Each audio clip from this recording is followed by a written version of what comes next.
Vida no Campo, capítulo 3. Um apelo aos pais.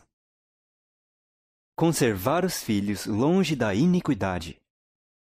Nenhuma vantagem temporal tente os pais a negligenciar o preparo dos filhos. Sempre que possível, é dever dos pais fazer casa no campo para os filhos. As crianças e os jovens devem ser cuidadosamente guardados. Devem ser conservados, afastados dos focos da iniquidade que se encontram em nossas cidades. Sejam rodeados pela influência de um lar verdadeiramente cristão, um lar onde Cristo habita. Antes que sobrevenha o dilúvio do açoite. Antes que passe o dilúvio do açoite sobre os habitantes da terra, o Senhor chama todos quantos são deveras israelitas a que se preparem para esse acontecimento. Ele envia aos pais o grito de advertência: recolhei vossos filhos em vossa própria casa. Afastai-vos dos que desrespeitam os mandamentos de Deus, que ensinam e praticam o mal. Saí o mais depressa possível das grandes cidades. Estabelecei escolas paroquiais. Dai a vossos filhos a palavra de Deus como fundamento de toda a sua educação. Pelo Senhor me é ordenado que advirta nosso povo de que não corra em massa para as cidades para arranjar um lar para suas famílias. Aos pais e às mães é-me ordenado dizer: não deixeis de transmitir aos vossos filhos vosso sistema de vida. A salvação dos filhos ou o conforto. Não mais sejam os filhos expostos às tentações das cidades maduras para a destruição. O Senhor tem nos enviado advertência e conselho para que saiamos das cidades. Então não façamos mais investimentos nas cidades. Pais e mães, como apreciais a alma de vossos filhos? Estais preparando os membros de vossas famílias para a transladação para as cortes celestiais? Vós os estáis preparando para se tornarem membros da família real, filhos do Rei Celestial? Que aproveita ao homem ganhar o mundo inteiro se perder a sua alma? Como se compararão a facilidade, o conforto e a conveniência com o valor da alma de vossos filhos? Lugares retirados, onde obter as qualidades cristãs. Não há uma família em 100 que se tenha beneficiado física, mental ou espiritualmente por residir na cidade. Fé, amor, esperança, felicidade podem ser muito melhor alcançados em lugares afastados, onde haja campos, montanhas e árvores. Tirai vossos filhos do cenário e sons da cidade, para longe do ruído de veículos, e sua mente se tornará mais saudável. Será mais fácil levar-lhes ao coração a verdade da palavra de Deus. Enviai os filhos para as escolas situadas na cidade, onde todo aspecto de tentações está à espera para atraí-los e desmoralizá-los, e a tarefa de edificar o caráter será 10 vezes mais árdua para os pais e os filhos. O refúgio de lugares no campo. Compreendam os pais que o preparo dos filhos é uma obra importante na salvação de almas. Em lugares campestres, encontrar-se-á exercício abundante e útil ao fazerem-se as coisas que precisam ser feitas e que darão saúde física por desenvolverem os nervos e os músculos. Sair das cidades é minha mensagem para a educação de nossos filhos. Deus deu aos nossos primeiros pais os meios da verdadeira educação, quando lhes ensinou o cultivo do solo e a cuidar de seu lar no jardim. Depois da entrada do pecado, pela desobediência às ordens do Senhor, a obra de cultivo do solo que devia ser feita foi grandemente multiplicada, pois a terra, devido à maldição, trouxe espinhos e cardos. Mas o trabalho em si mesmo não foi dado por causa do pecado. O grande mestre abençoou, ele mesmo, a obra de cultivo do solo. Como nos dias de Noé. É propósito de Satanás atrair os homens e mulheres para as cidades, e para alcançar seu objetivo, inventa toda sorte de novidades e divertimentos, toda espécie de provocação. E as cidades da terra hoje vão se tornando como as cidades de antes do dilúvio. Devemos ter contínua preocupação ao vermos o cumprimento das palavras de Cristo. E como foi nos dias de Noé, assim será também a vinda do Filho do Homem. Mateus 24:37.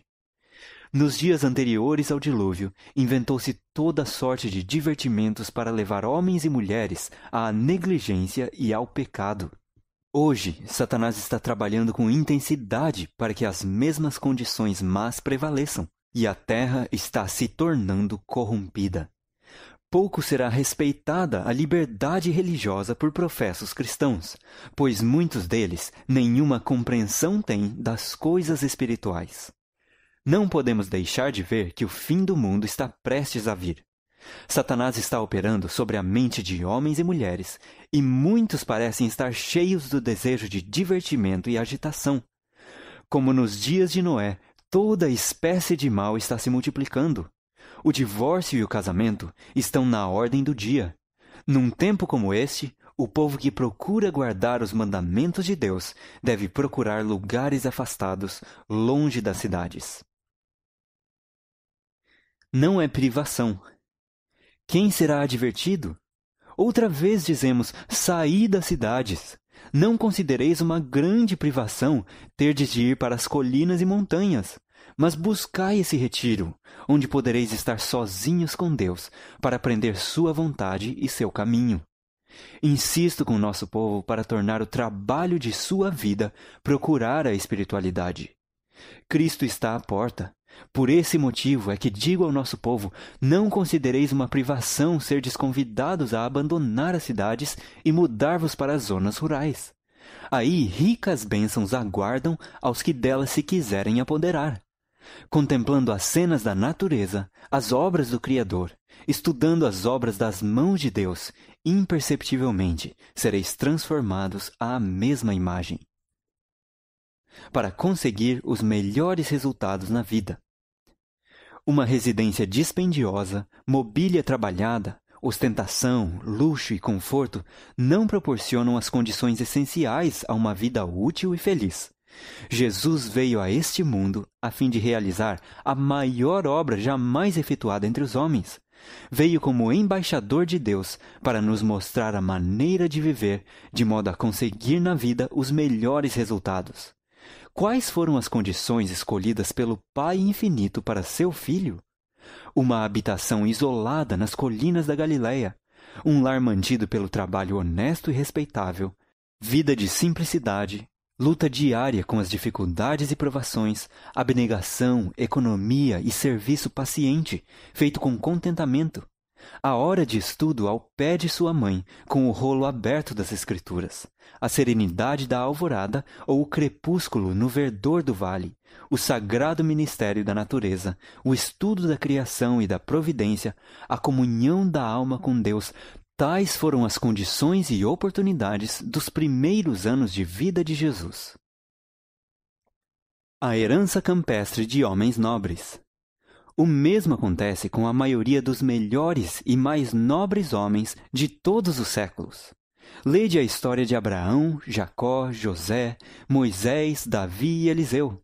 Estudai a vida dos homens de épocas posteriores, que mais honrosamente ocuparam posições de confiança e responsabilidade, homens cuja influência foi mais eficaz no reerguimento do mundo.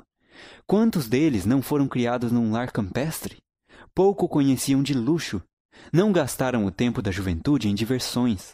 Muitos deles foram obrigados a lutar com a pobreza e privações. Aprenderam primeiramente a trabalhar, e sua vida ativa ao ar livre deu-lhes elasticidade e vigor a todas as faculdades. Forçados a contar unicamente com os próprios recursos, aprenderam a combater as dificuldades, a vencer os obstáculos e adquirirem ânimo e perseverança. Abrigados, por assim dizer, das más companhias, satisfaziam-se com os prazeres naturais, com uma camaradagem sã. Eram simples nos gostos e de hábitos moderados. Regiam-se por princípios e cresciam puros, robustos e leais. Ao terem que dedicar-se a um meio de vida, levavam para esse trabalho vigor físico e mental, boa disposição de espírito, capacidade de conceber e executar planos e firmeza para resistir ao mal, o que os tornava no mundo uma força positiva para o bem. Melhor do que a riqueza. A melhor de todas as heranças que podeis legar a vossos filhos é o dom de um corpo sadio, mente sã e caráter nobre. Os que compreendem o que constitui o verdadeiro êxito da vida serão sábios em boa hora. Ao escolherem um lar, terão em vista os bens mais preciosos da vida. Em vez de morar onde só se podem ver as obras dos homens, onde o que se vê e ouve frequentemente sugere pensamentos maus, onde a balbúrdia e a confusão produzem fadiga e desassossego, ide para um lugar onde possais contemplar as obras de Deus. Buscai tranquilidade de espírito na beleza, quietude e paz da natureza. Descanse o olhar nos campos verdejantes, nos bosques e colinas. Erguei os olhos ao céu azul, não obscurecido pelo pó e fumaça das cidades, e aspirai o ar celeste e revigorador. Ide para um lugar onde, separados das diversões e extravagâncias da vida da cidade, possais ser companheiros para vossos filhos, ensinando-os a conhecer a Deus mediante suas obras e preparando-os para uma vida íntegra e útil. Benefícios da vida ativa ao ar livre. Seria bom para vós pordes de lado os cuidados que vos deixam perplexos e procurardes um retiro no campo, onde não há uma influência tão forte para corromper a moral dos jovens. Verdade é que nunca estaríeis inteiramente livre dos aborrecimentos e embaraçadores cuidados do campo, mas ali evitaríeis muitos males e fecharíeis a porta a um dilúvio de tentações que ameaçam dominar a mente de vossos filhos. Eles precisam de ocupação e variação. A monotonia do seu lar torna-os desassossegados e impertinentes, e têm contraído o hábito de se misturarem com os meninos viciados da cidade, obtendo assim uma educação de rua. Morar no campo ser-lhes-ia muito benéfico. A vida ativa ao ar livre desenvolveria tanto a saúde da mente como a do corpo. Eles deveriam ter um jardim para cultivar, onde pudessem encontrar entretenimento e ocupação útil. O arranjo de plantas e flores contribui para o desenvolvimento do gosto e do juízo, ao mesmo tempo que a familiarização com as úteis e belas criações divinas exerce sobre a mente uma influência aperfeiçoadora e enobrecedora, dirigindo-a para o Autor e Senhor de tudo. Não esperar milagres para desfazer os erros. Olho para estas flores e cada vez que as vejo penso no Éden. São uma expressão do amor de Deus por nós. Assim nos dá Ele, neste mundo, uma pequena prova do Éden. Quer que nos deleitemos nas belas coisas de sua criação e que nelas vejamos uma expressão do que Ele deseja fazer em nosso favor. Ele quer que vivamos num lugar em que possamos ter bastante espaço. Seu povo não se deve apinhar nas cidades. Quer que eles tirem sua família das cidades, para que melhor se possam preparar para a vida eterna. Dentro em breve terão de abandonar as cidades. Essas cidades estão repletas de toda espécie de iniquidade, com conflitos e assassínios e suicídios. Satanás está nelas, controlando os homens em sua obra de destruição. Sob sua influência, matam pelo gosto de matar, e isso farão cada vez mais. Se nós mesmos nos colocamos sob influências objetáveis, poderemos esperar que Deus opere um milagre para desfazer os resultados de nossa atitude errada? De maneira nenhuma. Saí das cidades o mais depressa possível e comprai um pequeno espaço de terra, onde possais ter um jardim, em que vossos filhos possam ver as flores crescerem e delas aprenderem lições de simplicidade e pureza. O fim do capítulo 3 do Vida no Campo.